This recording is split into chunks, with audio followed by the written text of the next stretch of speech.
français mauvaise. Bienvenue dans 100% Politique, très heureux de vous retrouver pour un nouveau numéro de notre émission, un peu spécial ce soir, puisque nous accueillons le favori à la présidentielle roumaine qui aura lieu ce week-end dans votre pays. Bonsoir Georges Signon. Bonsoir, merci pour l'invitation. Alors je le dis, on a énormément parlé de la présidentielle roumaine sur CNews, puisqu'il y a le candidat Georgescu qui vous soutient, qui a été disqualifié. C'est ce candidat qui est arrivé en tête au premier tour. On l'a accusé d'être pro-russe et donc il a été tout simplement empêché ensuite de se représenter lors d'une nouvelle élection. Il vous soutient. Vous avez fait 40% au premier tour. 41. 41. Excusez-moi, pour être tout à fait précis, vous êtes face, vous avez raison, il ne vous reste que 9% à aller chercher pour devenir président de la Roumanie dimanche. Vous êtes face au maire de Bucarest qui est centriste pro-européen, alors que vous êtes eurosceptique, très critique vis-à-vis d'Ursula von der Leyen. On va l'entendre dans un instant. Juste pour nos téléspectateurs se remettre bien dans le contexte roumain et pourquoi c'est une élection importante, parce qu'on a empêché le favori d'être candidat, et nous en France, la favorite Marine Le Pen va peut-être être empêchée d'être candidate en 2027. Vous êtes au courant, on va évidemment en parler. Il y a aussi une chaîne de télé qui a fermé dans ce pays, vous le savez. Donc on parle aussi du recul de la liberté d'expression en France. Donc voyez le sujet de Dounet Tengour qui va tout vous résumer sur ce qui se passe en Roumanie et qui vous dit pourquoi les enjeux là-bas sont essentiels. Et puis évidemment, on en parle avec peut-être le futur président de la Roumanie. C'était il y a un peu plus de 5 mois en Roumanie. Coup de théâtre, le scrutin présidentiel qui portait en tête le candidat de droite Călin Georgescu est tout bonnement annulé par la Cour constitutionnelle roumaine sur fond de soupçons d'ingérence russe. De nouvelles élections sont alors organisées. Le 4 mai dernier, un nouveau candidat souverainiste arrive en tête du premier tour. Il s'appelle Georges Simion. À 38 ans, il fait figure de grand favori pour remporter le scrutin de ce dimanche face au candidat centriste pro-Union européenne Nicu Zordan. Mais certains Roumains font part de leur crainte d'une Roumanie repliée sur elle-même. Je crois que nous devrions aspirer à plus d'Europe, pour voir comment les autres font les choses, apprendre de leurs erreurs et voir ce que nous devrions faire ici. En revanche, d'autres citoyens roumains se reconnaissent dans les idées portées par Georges Simion et appellent à plus de patriotisme. Je ne veux pas que l'on quitte l'Union européenne, mais je ne veux pas qu'elle s'impose à moi. Je veux que ma voix soit écoutée, je veux que les décisions prises nous soient bénéfiques, à nous, et pas seulement à l'Union européenne. Lors du premier tour du 4 mai dernier, le candidat du parti Alliance pour l'unité des Roumains, Georges Simion, est arrivé en tête avec un score de 40,9% après l'annulation des présidentielles de 2024. Ce second tour est donc au centre de l'attention de nombreux observateurs européens et américains. Bon, Georges Simion, après ce qui s'est passé en Roumanie, on a empêché le favori de la présidentielle d'être candidat. Quand vous voyez ce qui se passe aussi en France, est-ce que vous vous dites qu'en Europe, la démocratie recule et que la liberté d'expression est en danger? Da, așa este. Noi am fost doar poligonul de test pentru ceea ce se va laboratoire de test pour ce qui va également arriver en France et dans d'autres États européens. Il y a une tendance de nombreux pays européens à vouloir gouverner sans les peuples, parfois contre les peuples.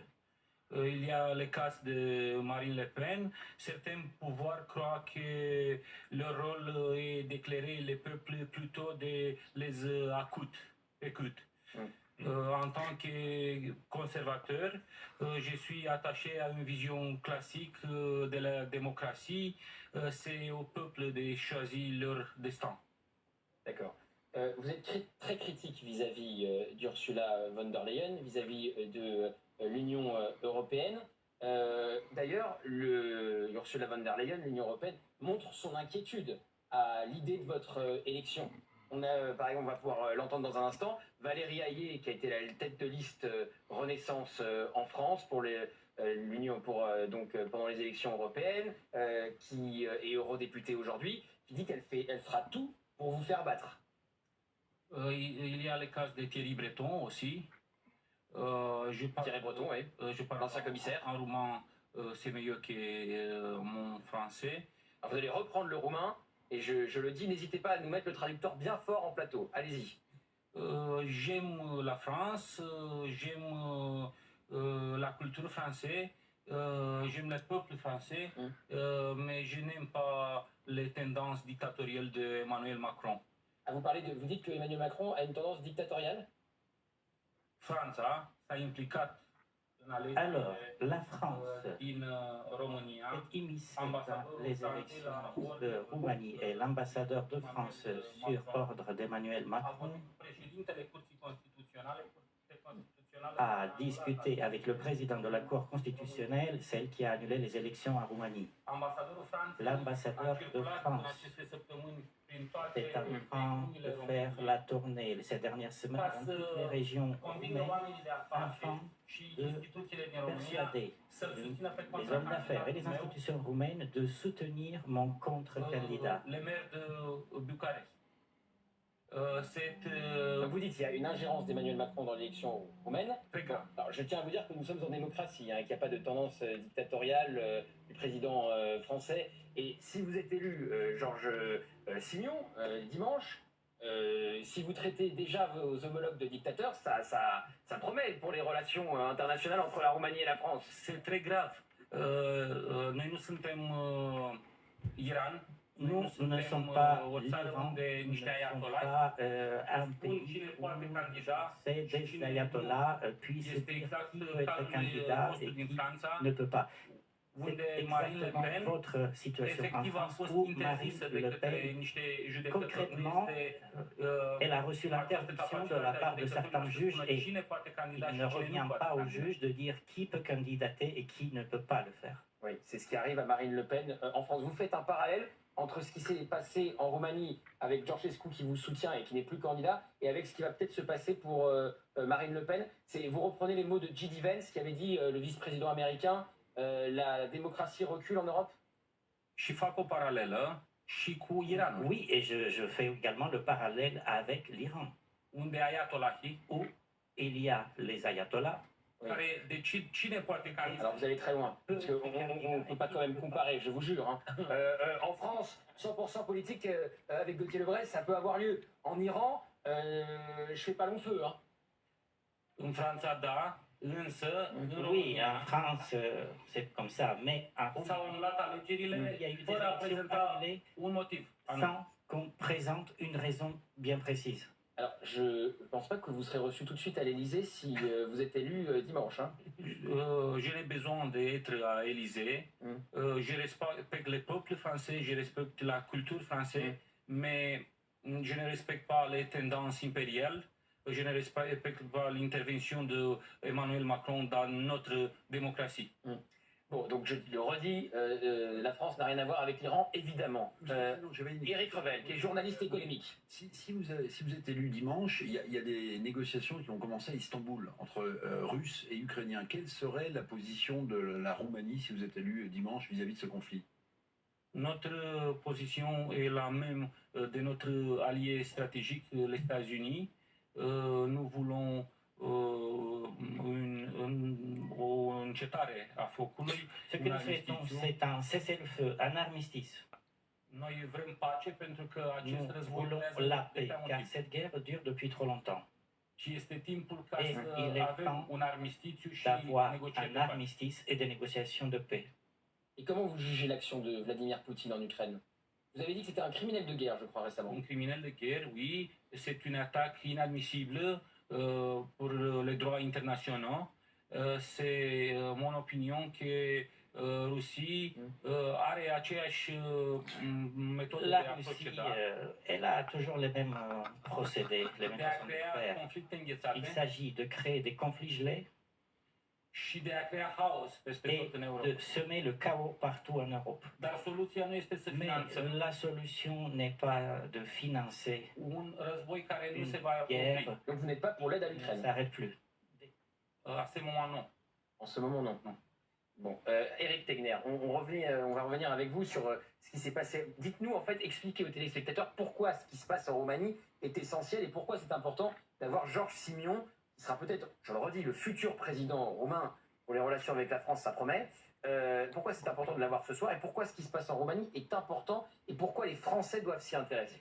Alors moi, je suis ravi qu'effectivement vous soyez sur le plateau ce soir parce que la Roumanie fait partie de l'Union européenne. Et il s'avère qu'il y a quand même une partie du peuple européen, notamment venant de l'Est, hein, pas seulement les Roumains. Si vous avez fait 41%, c'est qu'il y a énormément de gens derrière vous, mais également les Hongrois. On peut penser quand même à Viktor Orban qui s'est vu privé de près de 10 milliards d'euros d'aide de la part de la Commission européenne, ce qui le déstabilise pour les prochaines élections qu'il risque de perdre. Parce que le candidat en face lui promet de rétablir ses aides. Donc oui, il y a du côté de l'Est, des pays de l'Est, quand même une forme de révolte. Donc c'est intéressant parce que on l'a vu avec Marine Le Pen qui quand même a été bloquée dans des conditions assez complexes quand même. C'est-à-dire des juges qui décident quand même d'empêcher la première candidate préférée des Français d'être candidate à la prochaine élection présidentielle. La fermeture de C8, ce qui est certain, c'est que si ça s'était passé dans le pays de Viktor Orban ou si ça se passait chez vous, si vous êtes élu président de la Roumanie, on appellerait, en tout cas en France, Emmanuel Macron parlerait de dérive dictatoriale pour le coup. Alexandre Devecchio, pour continuer, pourquoi c'est important ce qui se passe en Roumanie? Pourquoi c'est un scandale ce qui s'est passé avec Georgescu, qui soutient donc Georges Simion, qui était le favori? On lui a dit, vous ne pouvez pas candidater parce que vous êtes pro-russe. Et est-ce qu'on peut faire un parallèle avec ce qui va se passer pour Marine Le Pen? Oui, moi je suis très content qu'on puisse recevoir monsieur sur ce plateau parce que je trouve qu'on n'a pas assez parlé de ce scandale démocratique absolu. À chaque fois, on franchit un seuil.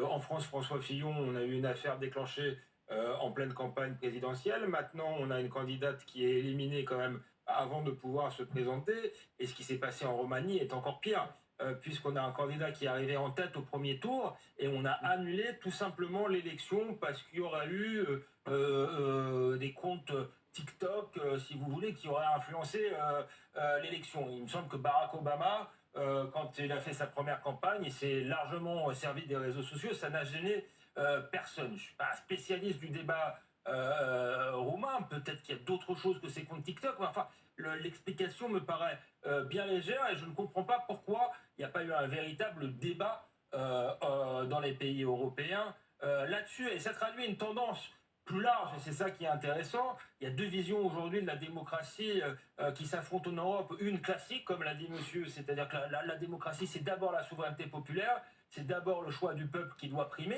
avec quelques contre-pouvoirs pour garantir les libertés individuelles. Mais enfin, quand même, la base, ce sont des citoyens qui votent et qui sont maîtres de leur destin. Puis il y a une autre version.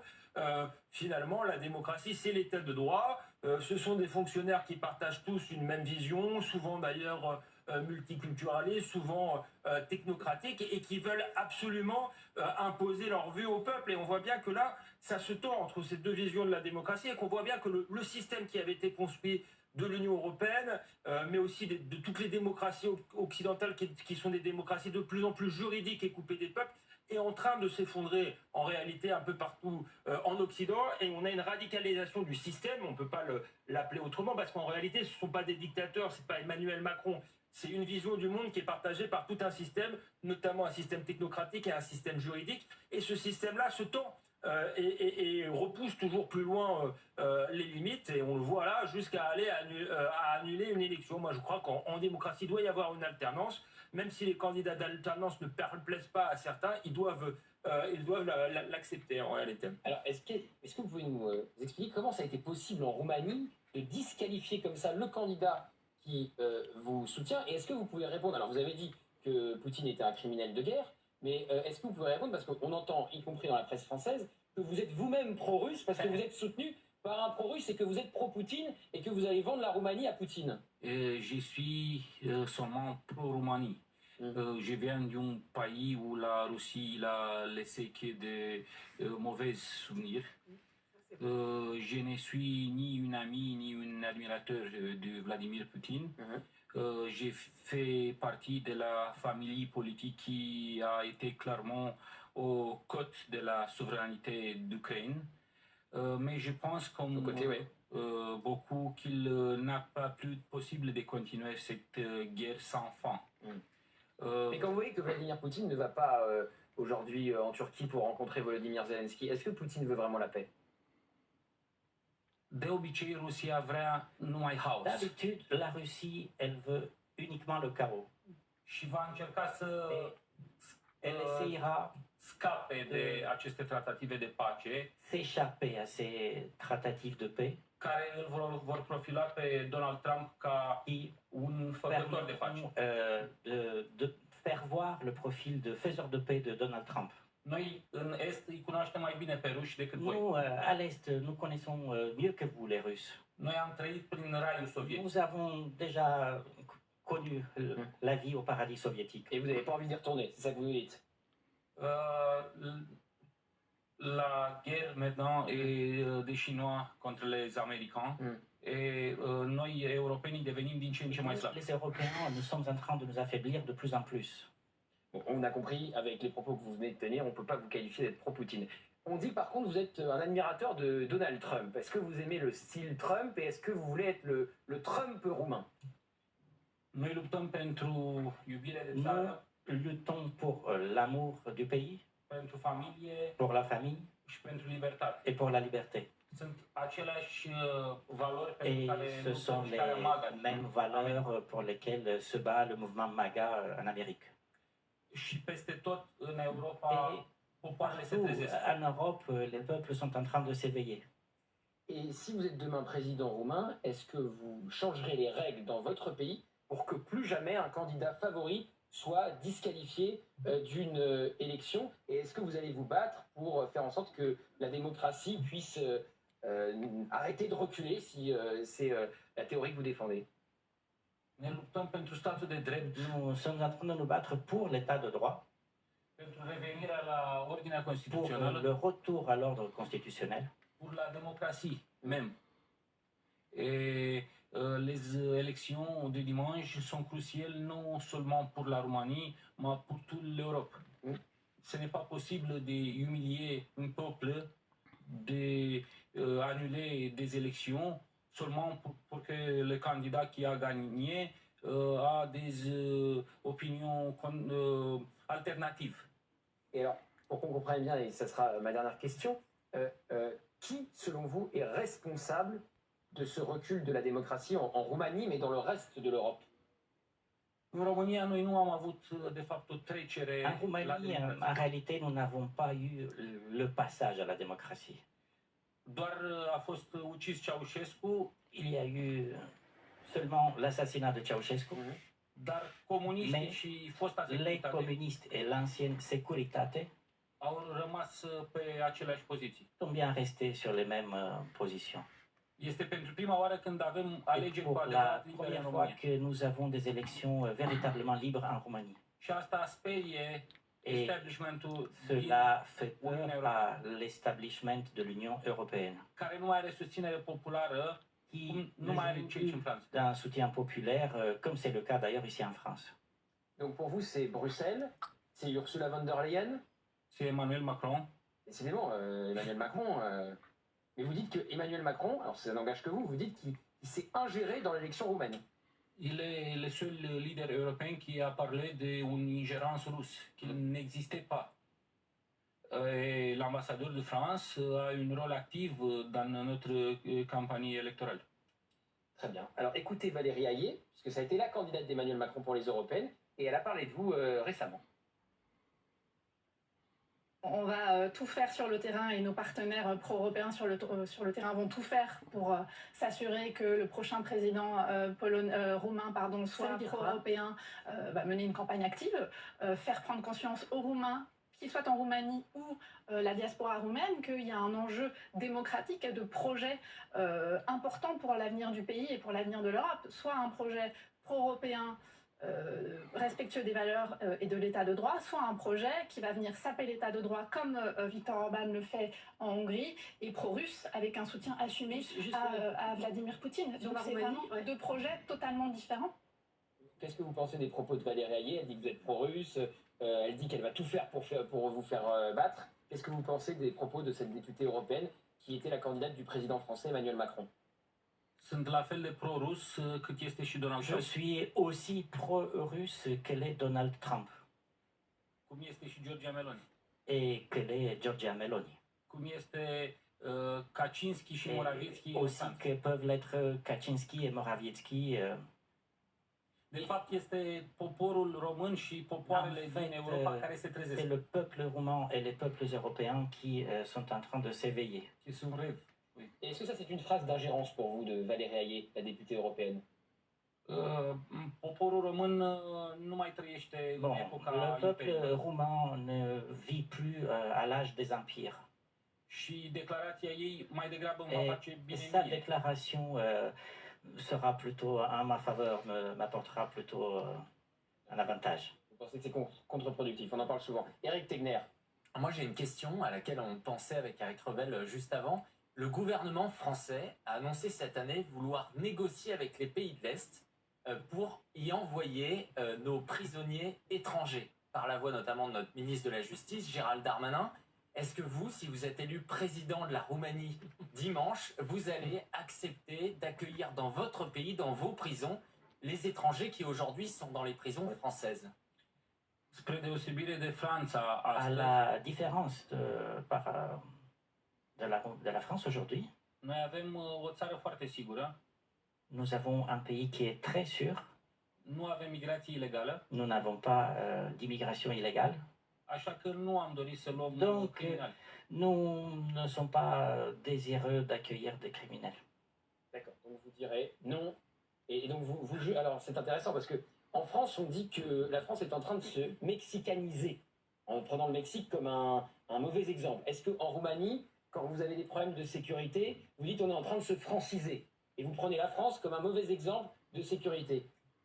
Din păcate, și în Franța și în multe țări din Malheureusement, vest, en France comme dans de nombreux autres pays à l'ouest, ați pierdut relația cu Dumnezeu, vous avez perdu le lien avec Dieu, ați pierdut relația cu vous avez perdu înaintașii, le lien avec les ancêtres, cu eroii voștri avec vos héros, și nu mai știți cine sunteți. et vous ne savez plus qui vous êtes.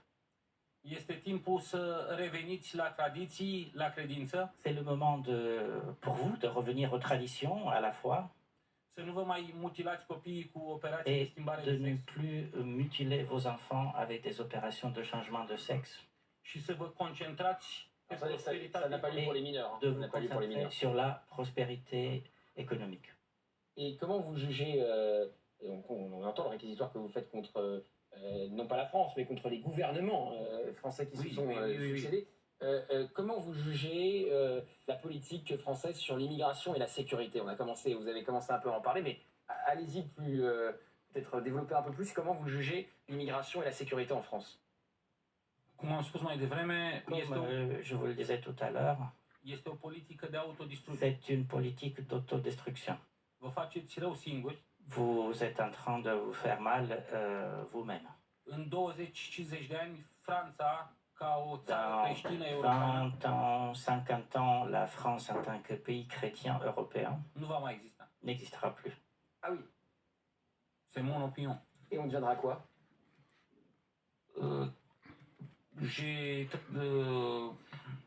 Am călătorit de multe ori în Paris J'ai souvent voyagé à Paris.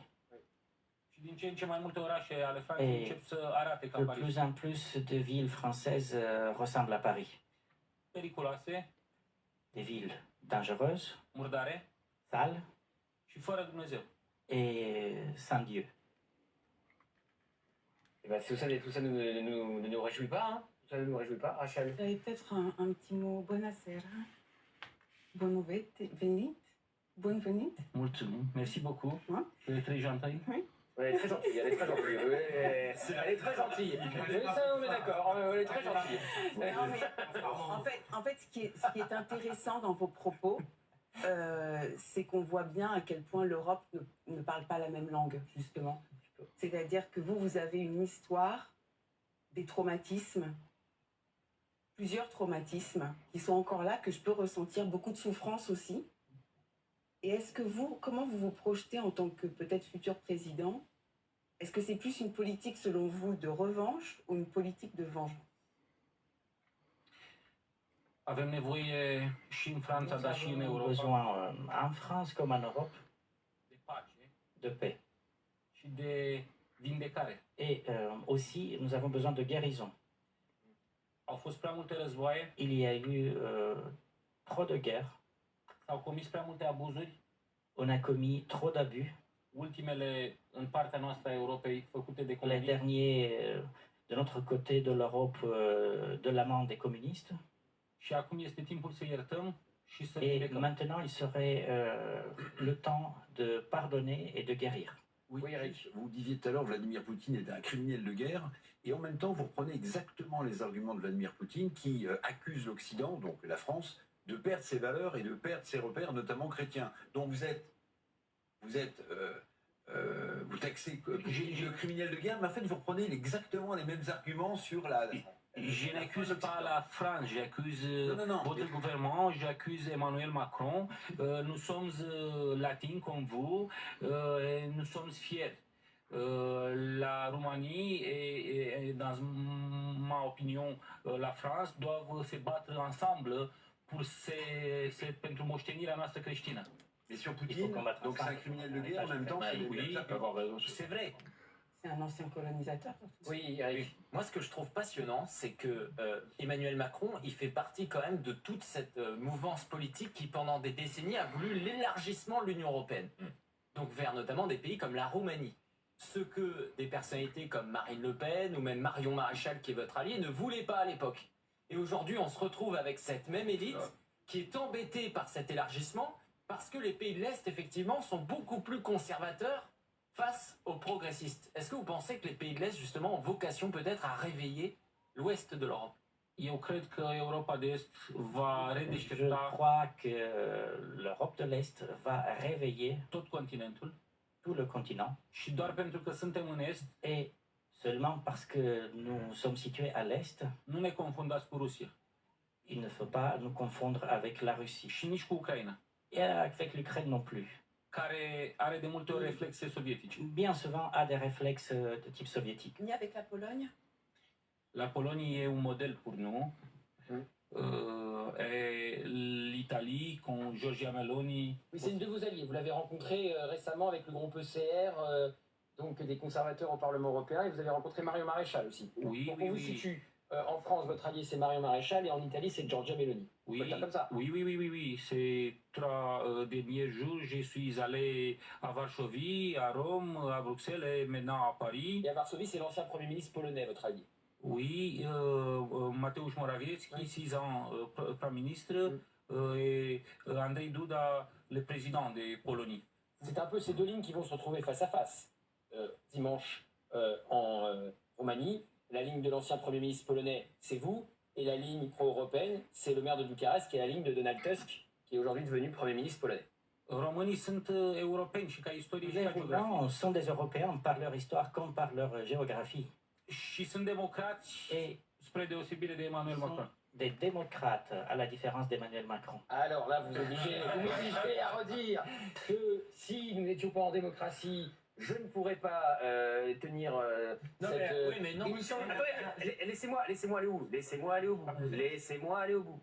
Ne sautez pas comme ça, bande de censeurs. Si nous n'étions pas en démocratie, je ne pourrais pas vous recevoir. Vous ne pourriez pas dire ça sur Emmanuel Macron. Mais je suis obligé aussi de rappeler que certaines chaînes ont fermé dans ce pays, à commencer par... Juste une définition, parce que on a tendance à penser qu'entre la démocratie et la dictature, il n'y a rien. En réalité, il y a tout un type de régime, notamment l'oligarchie par exemple. Et moi, je crois qu'on est effectivement dans une oligarchie européenne, une élite élue, mais de plus en plus mal élue. Donc, c'est pas forcément une dictature dans le sens où on remet en cause les libertés individuelles et on envoie les gens au goulag. Par contre, l'essence même de la démocratie, qui est le gouvernement du peuple, par le peuple, pour le peuple, on s'en éloigne de plus en plus, effectivement.